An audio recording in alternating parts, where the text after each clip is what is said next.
જણાવો ઓવરઓલ જે આપણે Q3 એની સિઝન જોઈ શું ખાસ હાઇલાઇટ રહી?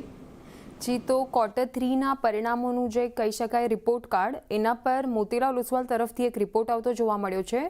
તેઓએ રિપોર્ટમાં જણાવ્યું છે કે Q3ના જે પરિણામ છે તે મોસ્ટલી અનુમાન મુજબ રહ્યા છે. કમોડિટી કંપનીઝની ખાસ કરીને વાત કરીએ, કારણ કે જે રીતે આપણે પ્રાઇઝીસમાં ટ્રેમેન્ડસ ગ્રોથ જોયો તેના લીધે પરિણામ પણ સારા રહ્યા છે. મિડ કેપ કંપનીઝની વાત કરીએ તો પરિણામ અહીંયા થોડા નબળા આવતા જોવા મળ્યા છે. ટોટલ જેટલા પણ સેક્ટર્સ છે એમાંથી 5 સેક્ટર્સ એવા છે કે જ્યાં કુલ અર્નિંગ્સમાં તેમનું 5 સેક્ટરનું 86% યોગદાન છે. નિફ્ટી કંપનીની વાત કરીએ તો અહીંયા નફાનો જે ગ્રોથ છે તે 7% પર રહેતો જોવા મળ્યો છે. લાર્જ કેપ અને સ્મોલ કેપ અહીંયા પરિણામ અનુમાન મુજબ રહ્યા, પણ મિડ કેપ કંપનીઓ છે ત્યાં પરિણામ અનુમાનથી થોડા નબળા આવતા જોવા મળ્યા છે.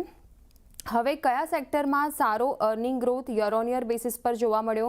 તો સૌથી પહેલાં છે ટેલિકોમ સેક્ટર. અહીંયા 164% ગ્રોથ જોવા મળ્યો છે. ઓઇલ એન્ડ ગેસ અહીંયા 140% growth year on year basis પર. મેટલ્સની વાત કરીએ તો અહીંયા 14% ગ્રોથ અને BFSI 33% ગ્રોથ અને ટેકનોલોજીની વાત કરીએ તો અહીંયા 12%નો યર ઓન યર બેસિસ પર અર્નિંગ ગ્રોથ જોવા મળ્યો છે. હવે નિફ્ટી 50ની એવી કંપનીઝ કે જ્યાં Q3માં સારા પરિણામ આવતા જોવા મળ્યા તો એ છે SBI, TCS, HDFC bank, Bharti Airtel અને ટાટા સ્ટીલ. અને હવે નિફ્ટી 50ની એવી કંપની કે જ્યાં Q3ના પરિણામ નબળા આવતા જોવા મળ્યા તો એ છે ટાટા મોટર્સ પેસેન્જર વ્હીકલ, જે હાલમાં જ નવી ફોર્મ થઈ છે ટાટા મોટર્સમાંથી ડિલિસ્ટ થઈને. ત્યારબાદ સિપ્લા, ICICI બેંક અને ઇન્ટરગ્લોબ એવિએશન. હવે Q3માં નિફ્ટી 50માં જે કંપનીઓનું પ્રદર્શન કઈ રીતનું રહ્યું એના પર નજર કરીએ તો ટોટલ 50 કંપનીમાંથી 10 કંપની એવી છે જ્યાં અનુમાનથી ઓછો નફો જોવા મળ્યો છે.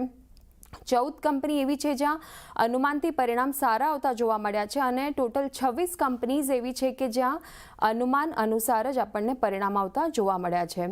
હવે Q3માં કંપનીઓની અર્નિંગ્સ ગ્રોથની વાત કરીએ માર્કેટ કેપ વાઇઝ તો લાર્જ કેપ કંપનીનું 16% રહ્યું છે, મિડ કેપમાં 15% અને સ્મોલ કેપમાં 29% આપણને જોવા મળ્યું છે. તો આ રીતે ઓવરઓલ એક રિપોર્ટ કાર્ડ કહી શકાય મોતીલાલ ઓસવાલ તરફથી રિપોર્ટ આવતો જોવા મળ્યો છે.